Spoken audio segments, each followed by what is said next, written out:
Welcome to 108 news Telugu. బుల్డెన్ల ముందుగా headlines. నోరు జారిన కోమటిరెడ్డి, షాక్లో కాంగ్రెస్ నాయకులు. నకరేకల్లో కాంగ్రెస్ ఎమ్మెల్యేకి షాక్ ఇచ్చిన పోలీసులు, అలిగి వెళ్లిపోయిన ఎమ్మెల్యే వీరేశం. అదరగొట్టిన అవినీ లేఖర, భారత్ ఖాతాలో మరో విజయ పతాకం. గురుకులాలను విస్మరిస్తున్న రేవంత్ సర్కార్, వెంటనే బడ్జెట్ పెంచాలంటూ demand. Congress MLA Komatireddy Rajagopal Reddy shocking comments చేశారు. మంత్రి ఉత్తమ్ కుమార్ రెడ్డిని ముఖ్యమంత్రి గారు అని సంబోధించారు. అంతేకాదు, తన నాలుకపై నల్లటి మచ్చలు ఉన్నాయని, తాను ఏమి అంటే అది జరిగి తీరుతుందన్నారు. ఈ విషయాన్ని తన అమ్మ చెప్పిందన్నారు కోమటిరెడ్డి. ఇప్పుడు కాకపోయినా ఎప్పుడో ఒకసారి భవిష్యత్తులో ఉత్తమ్ కుమార్ రెడ్డి ముఖ్యమంత్రి తప్పక అవుతారని చెప్పుకొచ్చారు. భువనగిరిలో పర్యటన సందర్భంగా కోమటిరెడ్డి రాజగోపాల్ రెడ్డి ఈ కామెంట్స్ చేశారు. అయితే ఈ కామెంట్స్ ఇప్పుడు కాంగ్రెస్లో సంచలనంగా మారాయి.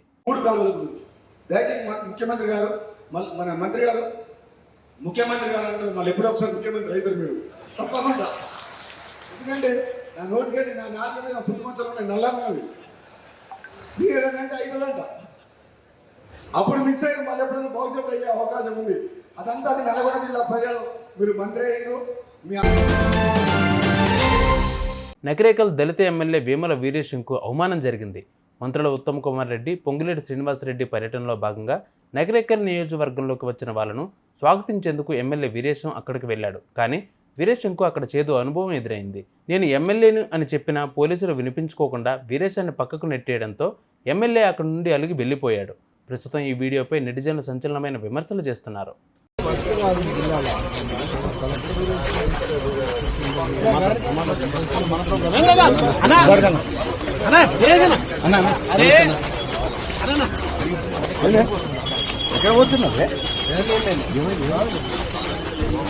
పోలీసుల కామన్ సెన్స్ ఉండదా?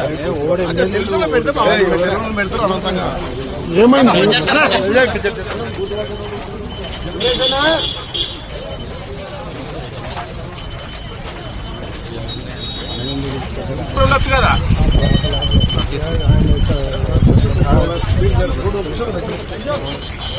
అనిలనా వాళ్ళని ఆపేసా అన్న.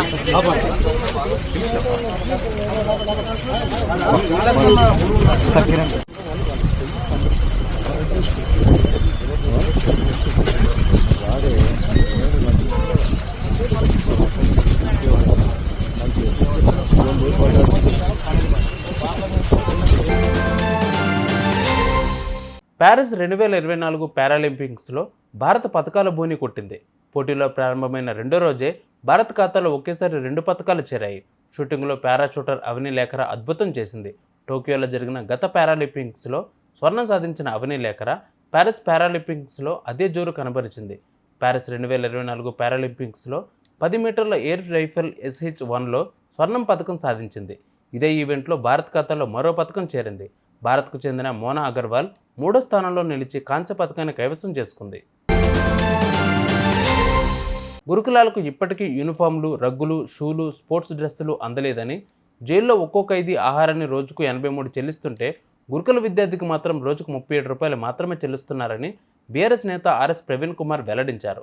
పెరిగిన ధరలకు అనుగుణంగా గురుకులాలకు వెంటనే డైట్ ఛార్జీలను పెంచాలని డిమాండ్ చేశారు. కేసీఆర్ గారు గురుకుల విద్యాలయాలను 2050 నుండి 1000 వరకు పెంచి దేశానికి రోల్ మోడల్గా తీర్చిదిద్దితే రేవంత్ సర్కార్ గురుకులాలను పూర్తిగా విస్మరిస్తుందని విమర్శించారు.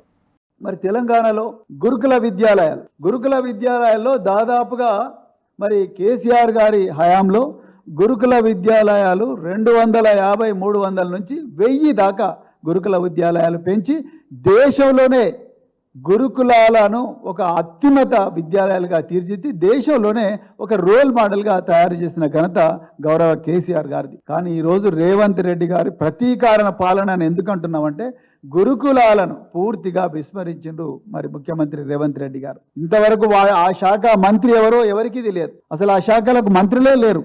మరి అధికారులు ఇష్టారాజ్యంగా నడిపిస్తూ ఉన్నారు. ఒక్కొక్క గురుకులం ఒక్కొక్కలాగుంటున్నది. మరి ముఖ్యమంత్రి గారు ఇంకొక హాస్యాస్పదమైన విషయం ఏంటంటే ముఖ్యమంత్రి గారికి గురుకులాలలో ఏం జరుగుతుందనేది అసలు తెలియదు. తెలిస్తే ముఖ్యమంత్రి గారు ఇంటిగ్రేటెడ్ ఇంటర్నేషనల్ రెసిడెన్షియల్ స్కూల్ అనే మాట మాట్లాడరు.